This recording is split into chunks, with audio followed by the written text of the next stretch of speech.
రేవంత్ రెడ్డి వర్గం లేదా అధ్యక్ష గారు సీఎం రేవంత్ రెడ్డి మనిషి అది మన మైనస్ అక్కడనే మైనస్ అవుతుందా? రేవంత్ రెడ్డి గారి వర్గానికి టీ లిస్ట్ ఎన్ని వచ్చినాయో అనుకున్న వాళ్ళందరూ అడ్వైజర్స్ గానో మంత్రులు గానో ఎమ్మెల్యేస్ గానో ఎంపీస్ గానో వచ్చినాయి కదా. దాకరికి ఎందుకు అడ్డంకి? రేవంత్ రెడ్డి గారి వర్గానికి అసలే రాకుండా రేవంత్ రెడ్డి గారిని ఒక్కరినే ముఖ్యమంత్రిని ఏం చేస్తలేరు కదా. రేవంత్ రెడ్డి గారు అన్యాయులు అందరూ కూడా వచ్చిండ్రు. కానీ రేవంత్ రెడ్డి గారు అనుచరులు అద్దంకి దాకర్ ఆగడానికైనా సిద్ధమే అనుకోబట్టి దాన్ని ఆపుతుందని నేను అనుకుంటున్నాను. కొమ్మరుడు వెంకరెడ్డి వాళ్ళు ఏమన్నా అడ్డుపడుతుంటారా? దయాకర్కి ఏమి ఇవ్వద్దు, ఇట్లే ఉంచాలి, ఆయన ఇష్టం ఉంటే ఉంటాడు, పోతే పోతాడు, అట్లా ఏమైనా నడుస్తుందా? నల్గొండ రాజకీయాలు ఉన్నారు కదా. అట్లా కూడా ఒకవేళ నిజంగా కోమటిరెడ్డి బ్రదర్స్ అట్లా అనుకుంటే అట్లా ఉండడానికి కూడా నాకేం ప్రాబ్లం లేదు.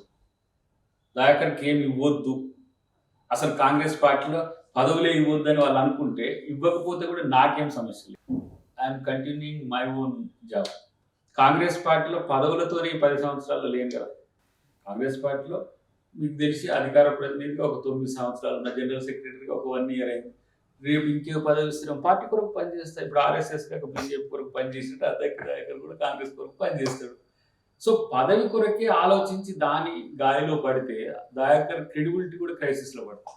నేను ఇప్పుడు నా నేపథ్యంలో ఒక పదవి కొరకు వెంపర్లాడుతున్నాం అని అంటే నా పరువు పోయే పరిస్థితి వస్తుంది.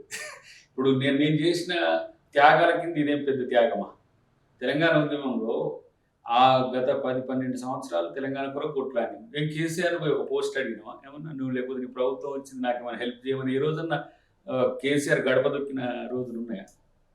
మళ్ళీ కాంగ్రెస్ పార్టీ జాయిన్ అయినాం, పని చేసినాం. పని చేయడం నా వృత్తి. పార్టీ ఇప్పుడు ఒక టాస్క్ నాకు ఇచ్చిందంటే ఆ టాస్క్ను 100% కాదు 200% దాన్ని ఎట్లా చేయాలని ఆలోచిస్తాను.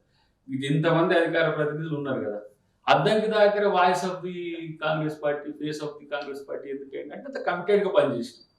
అట్లనే ఏది చేసినా అది చేయొచ్చు. కానీ ఇప్పుడు దయాకర్ పాపం ఎమ్మెల్యే వేయలేదు కాబట్టి పార్టీ మారిండు, లేకపోతే పార్టీ ఎమ్మెల్యే వేయలేదు కాబట్టి బాధపడుతుండు, ఎమ్మెల్యే కాబట్టి వీళ్ళ ఇట్లా ఉండదు.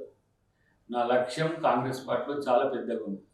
చాలా పెద్దగా అంటే జాతీయ స్థాయిలో కూడా కాంగ్రెస్ పార్టీకి నేను మద్దతు చెప్పాల్సిన రోజులు భవిష్యత్తులో ఉంటాయి. యాజ్ ఏ మాలమారాడు అధ్యక్షుడిగా ఉన్నాయి. రేపు ఓబీసీకి సంబంధించిన మూమెంట్ ఒకటి అనుకుంటున్నా. పదవి ఇస్తే పదవి కొరకు పనిచేయాల్సి వస్తుంది. ఏది అయినా కూడా కాంగ్రెస్ పార్టీతో లైఫ్ ఎందుకు ఉంటుంది అంటే, Congress party A democratic party, at the same time protector of the constitution కాబట్టి, మేము అంబేద్కర్ పూలే ఆలోచనలకు దగ్గర ఉంటాం కాబట్టి అది కాపాడుతున్నది రాజ్యాంగాన్ని. కాబట్టి మేము దానికి సహకరించాల్సిన బాధ్యత ఉంటుంది. కొంచెం బయటకు వచ్చి పార్టీ బయటకు వచ్చి మాట్లాడినప్పుడు అద్దంకి దయాకర్ ఇన్ని పార్టీలు ఉండగా కాంగ్రెస్తోనే ఇంత వెనుకబడుతున్నా కూడా కాంగ్రెస్తోనే ఎందుకుంటున్నట్టే, కాంగ్రెస్ పార్టీకి అద్దంకి దయాకర్ అవసరం కాదు, అద్దంకి దయాకర్కు కాంగ్రెస్ పార్టీ అవసరం. కాబట్టి అద్దంకి దయాకర్ కొనసాగడానికి ఇంత పెద్ద ఏమంటారు మీరు అన్నట్టుగా నష్టాలు జరుగుతున్నా కూడా అది ఇష్టంగా భరించడానికి సిద్ధంగా ఉంది కాబట్టి ముందుకు పోతుంది. అద్దంకి దయాకర్ గతంలో తుంగతుర్తి నుంచి పనిచేసిండు, పోటీ చేసిండు. తుంగతుర్తి ఆల్రెడీ వేరే ఎమ్మెల్యే ఉన్నారు. ఇప్పుడు మీ కాన్స్టిట్యున్సీ ఏది? ఇప్పుడు తెలంగాణ మొత్తం ఇప్పుడు తెలంగాణ ఏ కాన్స్టిట్యున్సీ అయినా మనదే కదా. ఇప్పుడు అది సామ్యుయల్ గారికి ఇచ్చిన కాన్స్టిట్యున్సీ కాబట్టి అక్కడ ఇప్పుడు ఎప్పుడైనా సమస్యలు వస్తే వారితో పాటు సందర్భాన్ని బట్టి నేను కూడా వారికి మా నియోజకవర్గ కార్యకర్తలకు నాయకులకు అందుబాటులో ఉండడం అంతే.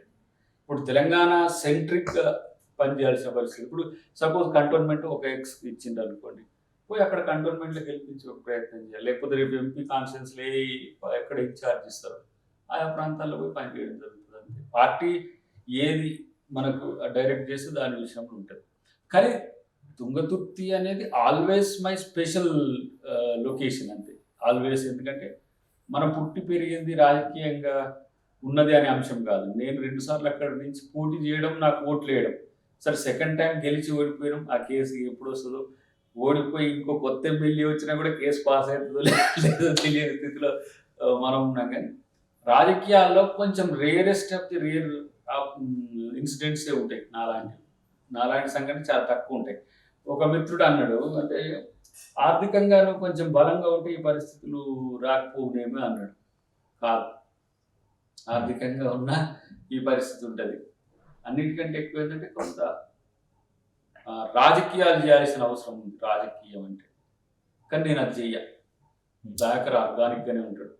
దయాకర్ లాగానే పదవులు రావాలి తప్పితే దయాకర్ ఏదో మేనేజ్మెంట్ చేస్తాను, దయాకర్ ఏదో ఆపరేషన్స్ చేస్తాను, నా సహజత్వాన్ని కోల్పోవడానికి ఎప్పుడు కూడా దయాకర్ సిద్ధపడాడు.